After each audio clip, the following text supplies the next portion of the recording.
সোনাডাঙ্গার আল্লাহর গোলামেরা একটা আশ্বাস নিয়ে রাখেন, এই দেশে যদি আলেমরা এক জায়গায় থাকে, আগামী সংসদ কোরআনের সংসদ, আগামী দেশ ইসলামের দেশ, আগামী দেশ জালিমের জুলুমের শিকার হয়ে বিশ্ববরণ্য ইসলামী আন্দোলনের যে ভাইয়েরা ফাঁসিতে গিয়েছে তারা শুধু দিনের বিজয়ের জন্য ফাঁসিতে গিয়েছে, এদের ফাঁসির বিনিময়ে শহীদের রক্তের বিনিময়ের বাংলাদেশ।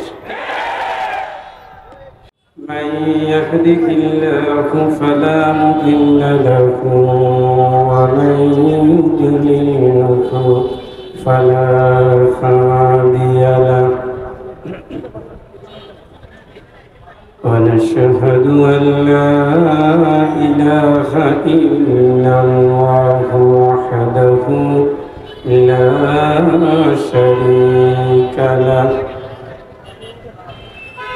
الذي أرسله بالحق بشيرا ونذيرا وداعيا إلى الله بإذنه وسراجا منيرا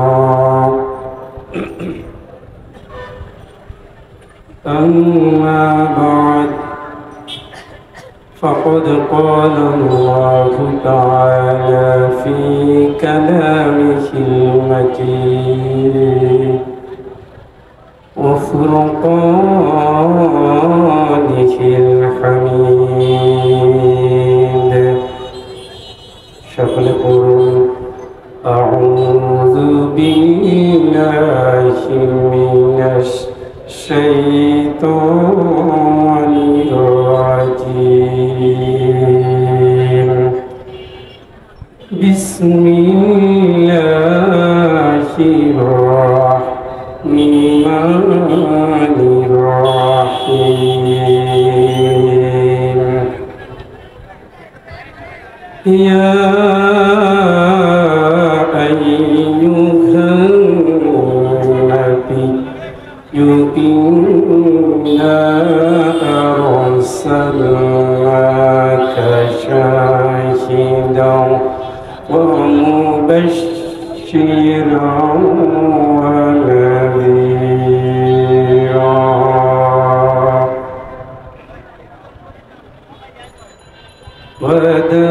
وداعيا إلى الله بإذنه وسراجا منيرا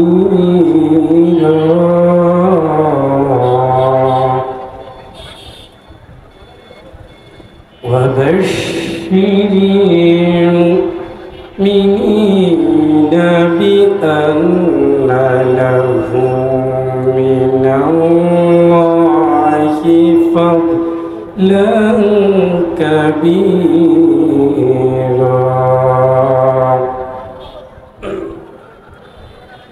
ولا تطع الكافرين والمنافقين ودع أذاهم وتوكل على الله وكفى بالله وكيلا صدق الله العظيم وقال تبارك تعالى إن الله وملائكته يصلون على النبي يا أيها الذين آمنوا صلوا عليه وسلموا تسليما اللهم صل على محمد وعلى آل محمد كما صليت على إبراهيم وعلى آل إبراهيم إنك حميد مجيد اللهم بارك على محمد وعلى آل محمد كما باركت على إبراهيم وعلى آل إبراهيم إنك حميد مجيد الحمد لله বাংলাদেশের আধ্যাত্মিক বিভাগীয় জনপদ খুলনা মহানগরীর সোনাডাঙ্গা থানার অন্তর্গত আজকের এই পবিত্র সিরাতুন নবী সাল্লাল্লাহু আলাইহি ওয়াসাল্লাম মাহফিলের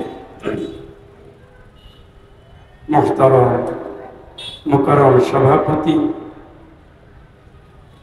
বিশিষ্ট দায়িত্বশীল বাংলাদেশ জামাত ইসলামী সোনাডাঙ্গা থানার সম্মানিত আমির জনাব মাওলানা শাহরুল ইসলাম সাহেব, হাইয়াকাল্লাহ বারাকাল্লাহু ফি হায়াতিহি, সকলে বলি আল্লাহুম্মা আমিন। মুহতারাম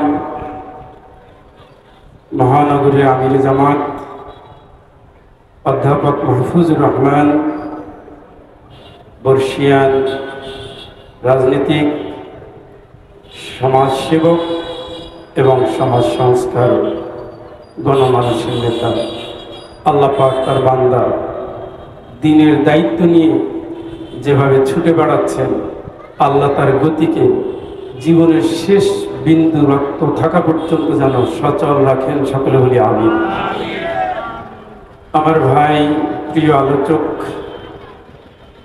এই জনপদে যার ভালোবাসা অত্যন্ত বেশি, অত্যন্ত গভীর, জনাব মাওলানা আব্দুল গফফার, আমার প্রিয় ওস্তাদ, খুলনা নিসারিয়া কামিল মাদ্রাসার আমার সবচেয়ে বেশি ভালোবাসার শিক্ষক, আমার ছেলেবেলার ওস্তাদ অধ্যাপক মাওলানা শহীদুল ইসলাম, সম্মানিত দায়িত্বশীল ভাইয়েরা, উলামায়ে হযরত, আইম্মায়ে মাসাজিদ, হুফাজুল কুরআন, দ্বীনী ভাইয়েরা, পর্দানশীল মা ও বোনেরা, জাতির বিবেক সাংবাদিক বন্ধুগণ, অমুসলিম ভাই ও বোনেরা, আসসালামু আলাইকুম ওয়া রাহমাতুল্লাহি ওয়া বারাকাতুহু। মহান মুনিবের দরবারে লাখো সুজুদ, অসংখ্য অগণিত শুকরগুজার হচ্ছে, সকলে প্রাণ খুলে বলি আলহামদুলিল্লাহ। রব্বানা লাকাল হামদ হামদান কাসীরান তাইয়িবান মুবারাকান ফীহি। বাংলাদেশের অন্যান্য সকল জেলায় কিন্তু প্রচন্ড তাপদাহ চলছে। আমি আপনাদের এখানে এসেছি ভোরবেলা বৃষ্টির মধ্যে, খোলা ময়দানে আপনারা বসেছেন, সব দিক মিলিয়ে যে অনুকূল পরিবেশটি তৈরি করে দিয়েছেন, সেই মহান রবের দরবারে আরো একবার বলি আলহামদুলিল্লাহ। অনেক আলোচনা শুনেছেন, ইসলামী গজল শুনেছেন, বক্তব্য শুনেছেন, নবীজির সিরাতের উপরে আলোচনা শুনেছেন। এগুলো যদি বলতে দেই কম বেশি কিন্তু সবাই পারবে। সমস্যা হলো আমল নিয়ে। আমল কি নিয়ে কথা বলেন না কেন? আমলের উপরেই কিন্তু প্রশ্নগুলো কঠিন হয়। ফলাফল নির্ভর করে পরীক্ষার উপরে। জীবনটা একটা পরীক্ষা। জীবনটা কি? আমলের পরীক্ষা। লিয়াবলুয়াকুম আইয়ুকুম আহসানু আমালা। আল্লাহ পরীক্ষা করে দেখতেছেন আপনাদের আমলটা কতটুকু ভালো। ভালো আমল যাচাই করার জন্য কোনো ফ্যাক্টরি নাই। ভালো আমল যাচাই করতে হবে রাসূলের আমলের সাথে, কোরআন এবং রাসূল দুজনের আমলের সাথে মিলাইয়া সুবহানাল্লাহ বলেন। রাসূল যে আমল করে না ওটা যতই দুধে দেওয়া হোক ওর চারানা দাম নেই। যে আমল আল্লাহ করতে বলে নাই ওটা যদি একেবারে দরবারে শুইয়া ঘুমাইয়া বছর বছর পার করেন ওর চারানা দাম নেই। এই জন্য তারাক্তু ফীকুম আমরাইন লান তাদিল্লু মা তামাসসাকতুম বিহিমা। দুটো জিনিস রেখে যাচ্ছে, কোরআন এবং সুন্নাহ। এই দুটোর উপরে জীবন চলবে, পথ হারা হওয়ার সুযোগ নেই। এ দুটোর উপরে পথ চালাই না। আমলের দিক থেকে জুব্বা আছে, ইমানের দিক থেকে মুনাফিকি আছে নাকি? দেখবেন কোনো কিছুর ঘাটতি নাই, কিন্তু ইসলাম রাষ্ট্রীয় ক্ষমতায়, ইসলাম সংসদে, ইসলাম আইন, ইসলাম আবার এটা কি, তার চেয়ে বরং মমতাজ আপা ছিল ভালোই তো ছিল। হ্যাঁ, মমতাজকে মেনে নেয়, আলেমদের মেনে নেয় না। সুদী ব্যাংককে মেনে নেয়, কোরআনের আন্দোলনকে মেনে নেয় না। জালিমকে মেনে নেয়, ইসলামকে মেনে নেয় না। ডাইনি মহিলাকে মেনে নেয়, আল্লামা সাঈদীকে মেনে নেয় না।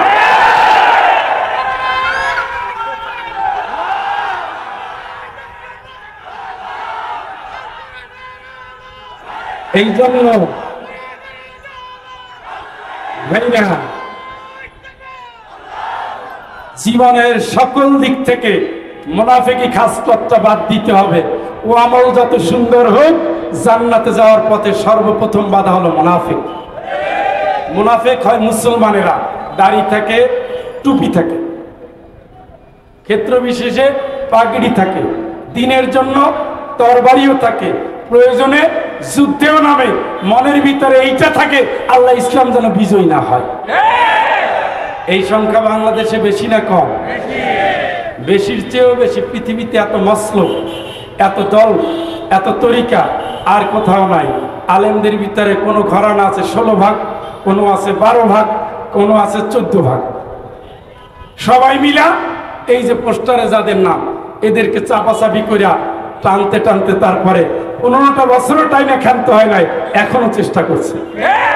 কিন্তু এরা জানে না যারা রক্ত দিয়ে স্বাধীনতা কেনে, যারা রাসূলের আদর্শে রক্ত দিতে পারে, এই দাবানলকে পৃথিবীর কোন ইতিহাস থেকে মুছে দিতে পারে না। যদি তাই হতো তাইলে এখন গর্তে লুকিয়ে থাকারও জায়গা পাওয়া যেত না। আল্লাহু মুতিম্মু নূরিহি, এই আয়াতে নাজিল হয়েছে বিপ্লবী বিপ্লবী দিনের মুজাহিদ যারা কারো তোয়াক্কা করে নাই, বাতিলের সামনে প্রাণ দিয়ে দিয়েছে, মাথা নত করে নাই, কাফেরদের হুঙ্কারের সামনে দাঁড়িয়েছে, পিছপা হয় নাই। আল্লাহ বলছে এই জাতীয় মারতে মুজাহিদের আলোকে নিভিয়ে দেওয়ার ক্ষমতা পৃথিবীর কারো নাই। যারা নিভিয়ে দিতে চেয়েছিল আলেমদের গড়ে পাইকারি হারে কারাগারে দিয়েছে, মামলার পরে মামলা দিয়েছে, ফাঁসির পরে ফাঁসি দিয়েছে, জনপদে জনপদে ক্রস ফায়ার করেছে। আজকে কি তারা এই দেশে আছে না পালিয়েছে? দিনের বিজয় সুনিশ্চিত। সোনাডাঙ্গার আল্লাহর গোলামেরা একটা আশ্বাস নিয়ে রাখেন, এই দেশে যদি আলেমরা এক জায়গায় থাকে, আগামী সংসদ কোরআনের সংসদ, আগামী দেশ ইসলামের দেশ, আগামী দেশ জালিমের জুলুমের শিকার হয়ে বিশ্ববরণ্য ইসলামী আন্দোলনের যে ভাইয়েরা ফাঁসিতে গিয়েছে তারা শুধু দিনের বিজয়ের জন্য ফাঁসিতে গিয়েছে, এদের ফাঁসির বিনিময়ে শহীদের রক্তের বিনিময়ে বাংলাদেশ। সুতরাং ঐক্যের ময়দানে কাজ করেন, রাসূলের আদর্শ ছড়িয়ে দেন, কোরআনের পক্ষে এগিয়ে যান। 15 বছর ঘুমাইছেন, যথেষ্ট।